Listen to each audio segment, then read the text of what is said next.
Good evening, my name is Abigail Bermudez, and I'm going to do some discharge teaching before you head out. So one of the first things we'd like to address for you, Mom, is diet. It's very important that you have adequate nutrition. That way you can properly take care of your baby, and that way your body heals. It's been through a lot recently. So adequate nutrition. So you want to make sure you're eating foods that are high in fiber. This can include things like bran, broccoli, cauliflower. We're trying to get your bowel movement stimulated and more regular. We also want you to eat foods that are rich in calcium. So this would be dairy products like milk, yogurt, and also dark leafy green vegetables. Also, staying hydrated, also vitally important. So you want to drink plenty of water. Try to avoid the caffeine, tea, and alcoholic beverages. Adequate nutrition for your baby. So if you are a breastfeeding mother, we want to make sure that you are breastfeeding 8 to 10 times per day per infant cues. You want to make sure you're very receptive and paying attention to those cues. Positioning. So you want to hold your infant close to you while you're feeding and be sure that they are latching on properly. So not just around the nipple, but around the entire areola. As you're doing breastfeeding, skin-to-skin contact is definitely recommended. Helps with just overall bonding going on there. If you are formula feeding, then you want to be sure that your neonate is receiving Similac or Enfamil diet. Also, if your baby sleeps longer than 4 to 5 hours and misses a feeding, be sure to awaken that baby for feeding. You want to have a regular schedule. Your infant typically will take about 2 to 3 ounces per feeding after the first few days of life, and then they will need to eat every 3 to 4 hours. As you're bottle feeding, be sure to hold them close to you while you're feeding, just as if you were breastfeeding as well, and cuddle them and try to stimulate bonding. And after you're feeding, hold them upright over your shoulder to do burping. Gently pat or rub their back. You're trying to get some of the gas to be released. And then back to you, Mom. So activity is also an important thing to address. You want to get back to activity gradually and slowly to prevent injury or any issues during recovery. It'll take a couple days until you can get back to your full normal routine. Rest frequently. Rest is important for healing. No heavy lifting or pushing or pulling for the first 2 to 6 weeks, or as instructed by your physician. And do not drive until you are released by your physician. So we had mentioned breast care a little bit ago, or breastfeeding a little bit ago. Breast care is an important thing to do, especially if you're a breastfeeding mom.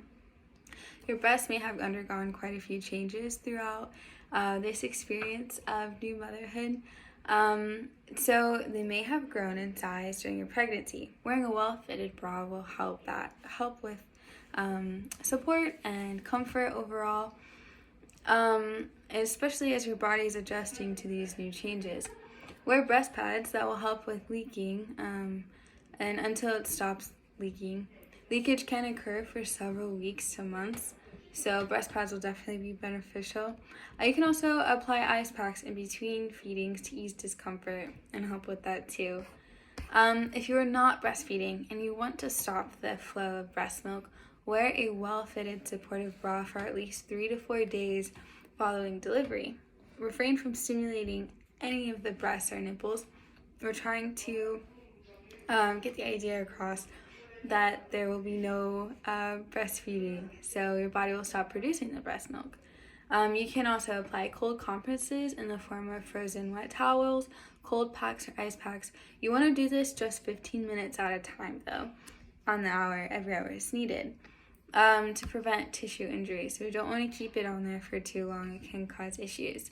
And do not apply the cold packs directly to bare skin. That can also cause damage. Don't massage it or apply heat to the breast. The idea here is to prevent anything that can be received as any type of stimulation. So if you are breastfeeding, some tips to help with that. You want to make sure that the baby's mouth forms a very tight seal.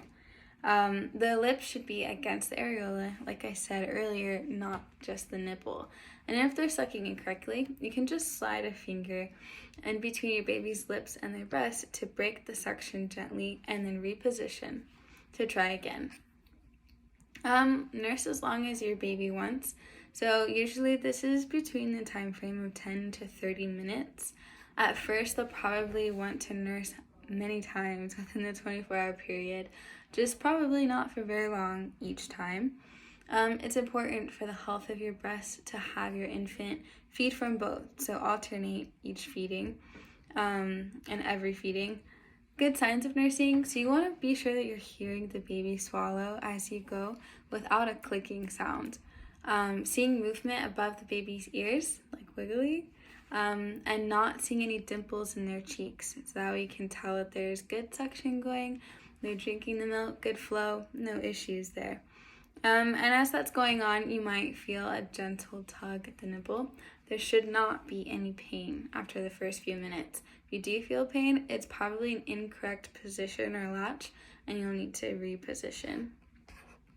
Hygiene is extremely important in this situation. It prevents infection, prevents most issues. You want to be sure that you're washing your hands frequently as you're caring for not just yourself, but also your infant. Your immune system is a little bit lower. You've gone through quite a bit, and so is that of your baby. They're new to this world. So you want to prevent an infection by frequently practicing good hand hygiene.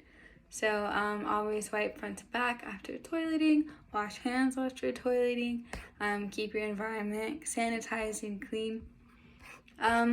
You are also going to be experiencing bleeding for a little bit. That is completely normal after delivery. Vaginal flow will decrease in amount from bright red after the first day to pinkish or brown, and then eventually gradually to a yellowish or cream color. Completely normal, that's what we would expect to see. Then eventually your menstrual period may occur as early as 6 weeks to 2 months after the birth of your baby. Bowel movements, we want to avoid constipation. Like I said earlier, adequate diet is one of the biggest steps we can do to avoid this. Eating lots of high fiber foods. If that's not helping though, a mild laxative or stool softener until bowel movements are back to regular. A normal pattern are also a great idea to implement. Also increasing fluid intakes. Birth control, so this is something you would want to discuss with your healthcare provider. You may choose to obtain a method of birth control before resuming sexual intercourse, as pregnancy again is possible. For sexual activity in regards to that, nothing should go into the vagina for the first 6 weeks after discharge from the hospital. Sexual intercourse should be avoided until the bleeding has completely stopped and you feel that you're physically and emotionally ready to get back into that. Now, so there are some warning signs that I want you to be aware of, and if any of these should occur, be sure to report them to your healthcare provider immediately. So these include things that are typical signs of infection, pain, redness, warmth, swelling, drainage, anything foul smelling, any type of discharge from the incision, or if the incisions begin to open. So perineal laceration, C-section incision, any type of procedure that you might have had during the delivery process. If there is discharge from the vagina that has a bad odor, and then also internal symptoms, severe headache, blurred vision, visual changes, if you have a high temperature, so that would be anything over 100.4, or if you feel cold and feverish, chills, like flu-like type symptoms, any depressive type symptoms that include thoughts of harming yourself or your infant, pain, burning sensation, trouble breathing, abdominal pain, breast pain, chest pain, crying spells, mood swings, any of those types of symptoms, even if you have issues with urinating, being unable to empty your bladder or urination that is painful or super frequent, difficulty of bowel movement. These are things that we want you to come and report to your provider as soon as possible. And then in terms of the infant care, so safety, biggest priority here. And this is in terms of lots of different aspects surrounding infant care. One of those would be sleeping. So this can be tricky. A lot of women want to bring their brand new infant home and sleep with them. Completely understandable, but not the safest idea. You want to place your infant on their back to sleep in a bed separate from your own. Use a sleeping cloth such as like a one-piece sleeper or something in that nature instead of a blanket. We want to prevent any obstacles that could result in any type of accident, so like suffocation or something that can get in the way if the infant moves or if it falls on top of them. We just want to eliminate any type of thing that could be an issue. So also using a firm mattress or a safety approved crib covered by a fitted sheet would be a good idea. And just other safety issues, so no smoking around the infant, keep that away. We want to keep their lungs healthy and happy, clean and clear from any environmental things that could cause harm. Don't use any pillows, blankets, or pillow-like bumpers in the sleep area of your infant. Nothing like wedges or positioners. Keep soft objects, stuffed toys, and loose bedding out of their sleeping area. In transport, make sure you're using a car seat. Not only is it safe, but that is also required by law. And then avoid covering the infant's head or overheating. Other things to keep in mind, keep a bulb syringe around or near the infant at all times. You may find this to be super important and necessary. So what a bulb syringe is used for is to clear the infant's nose or throat if it should become necessary. And make sure with use that you're keeping it clean. You can do that with warm soapy water after each use, and then just let it out to air dry. Also, the home, you want to be sure the home environment is safe. So not only just their sleeping area or transporting in the car, but also things that you may not have thought about. So use of outdoor announcements. We don't recommend that, announcing the birth to the public, as it can call attention to the presence of a new infant at home, which may be unwanted. Question anybody unfamiliar visiting your home or inquiring about the baby after discharge. You should see that as an area of concern. Do not use home monitors or commercial devices marketed to reduce the risk of SIDS. It's not recommended either. Okay, so in terms of the infant themselves, some behaviors that we want to look at. Crying is completely normal, and you will see this as time goes by. It's their way of communicating with you. So eventually you'll get used to learning to distinguish the different types of cries. The most likely causes of crying are hunger, need for a diaper change, or needing to burp. You should burp your baby after each feed. Some calming techniques to reduce the amount of crying, to stop it, eliminate it when it happens, would be to feed your infant. So if it's a hunger cue, once you determine that, feed them and they'll be good and happy. Changing their diaper, gently rubbing their back or tummy to get rid of that gas that might be the issue. Walking with your infant, rocking them. There's all kinds of comfort techniques, and you'll eventually learn which works best for your child. So as we mentioned earlier about their sleep environment, we'll also go over sleeping patterns. So infants require a lot of sleep. That's how they grow and stay healthy. You're gonna notice that they will be sleeping quite often. You want to be sure though that you wake your baby every 3 to 4 hours at least for feeding, because like we mentioned earlier, you want to keep them on a very regular feeding schedule. So place them on their tummy each day for supervised tummy time. This will strengthen their neck and abdomen. Also an important thing to implement. And then some characteristics about the newborn that we'd like to cover. So it is completely normal for a newborn to have or develop newborn rash. Completely normal. It will appear with like small red circular areas with a white dot in the middle. This does not require any treatment, so don't be alarmed if you see it. It will generally resolve within the first week of life. You want to avoid putting any lotions or powders, anything perfume, soaps, fragrances, that type of thing. We don't want to irritate their skin. It is very sensitive. Milia, So that's another skin condition you may see. They're pearly white little bumps. Usually occurs on the face of the child, especially around the nose area. Will disappear within the first week of life. Jaundice is not a normal finding though, so if you do find it, can be concerning if it doesn't go away. So it's a common occurrence at first in newborns. Your infant will appear to have a yellow coloring to his or her skin, and it will start in the face, progress down to the toes.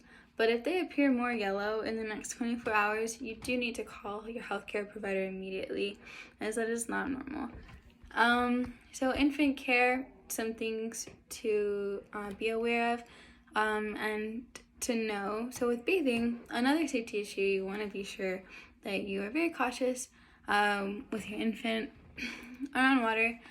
They will need to be sponge bathed until the umbilical cord calls off though. So use a soft washcloth in plain water. Be very gentle, wash their face, bathe them from head to toe, saving the diaper area for last. We want to prevent getting unwanted germs in unwanted areas. Use mild infant type soap for their body. Make sure whatever you're using is approved and safe for your child. Whenever examining your infant, changing them, or bathing them, you need to be really careful with the umbilical cord area. Cord care, so with that, you want to keep it clean and dry. You can use warm soapy water to clean it when the area is soiled. And as you're cleaning, be sure to inspect the surrounding skin, especially with diaper changes. And if there's any kind of drainage or discoloration that you notice, be sure to call the healthcare provider immediately, as that would not be normal. Generally, it will fall off within the first 2 weeks of life, so you won't have to worry about it for too long. We had mentioned inspecting the umbilical cord with changing. So we're going to go over just some general ideas and topics with changing your infant's diaper. So 1 to 2 wet diapers are completely normal for the first 2 days of life. Day 3 and 4, you should have 3 fecal and wet diapers. Then you'll expect to have 6 to 8 wet diapers of pale urine every day. So you'll see the amount of diapers increasing quite a bit. Over the next few days, your infant's bowel movements will begin to change from a yellowish green color to a mustard yellow, and then they will soften in consistency. Your infant should have at least 1 bowel movement every 24 hours, so be sure to monitor and keep track of the movements that your infant is having. You may want to keep a record distinguishing the wet and dry dirty diapers. That way you can monitor to be sure that they're having adequate elimination and hydration. Whenever you're cleaning, you will notice that care will be different depending on the gender of your child. So with female, you're going to always wipe the baby from front to back. Be sure to clean all creases and folds. You want to prevent diaper rash. It's very uncomfortable, not a fun time. Pat and dry with the diaper. It is normal for baby girls to have white or pinkish discharge. The secretions are completely normal. Gradually, they will disappear. If your male child is uncircumcised, always wipe from front to back. Be sure to cleanse all creases and folds to prevent diaper rash. And same thing, pat and dry the diaper. Male circumcised, so you're going to always, again, wipe the baby from front to back. Be sure to cleanse all creases and folds to prevent diaper rash. Pat and dry, and then put on their diaper. But you also want to take care of the circumcised area. So you can use Vaseline gauze, apply to the circumcision with every diaper change. You'll probably do this for about 24 hours. The head of the penis will at first appear very red, and then will change to like a yellowish sticky film. That's completely normal, and it's just the progression of healing. If you see any bright red bleeding, or green drainage, you do need to contact the healthcare provider though. This is something that might be concerning and will need to be addressed further. The plastic ring method of circumcision does not require dressing, so that is completely okay if you see that it's open. You will need to be sure to clean the area and wipe very gently with a soft cloth. You could also use a cotton swab or gauze pad in plain water. And then dressing your infant. You can dress your infant as you would yourself. Avoid overdressing. Be sure that you are dressing appropriately according to weather. Too much clothing and too many blankets can cause them to become overheated, so be aware of that. But you also, to the other extreme, want to be careful of not dressing enough. You want to keep them warm and dry. Just maintain what is appropriate to the environment. And then lastly, vaccines, very important. We want to keep your child healthy and safe from environmental things that could cause harm, and this includes diseases. So be sure that your infant receives all recommended vaccines. You can consult with your healthcare provider to see which ones are necessary. If you have any questions, just let me know. Thank you.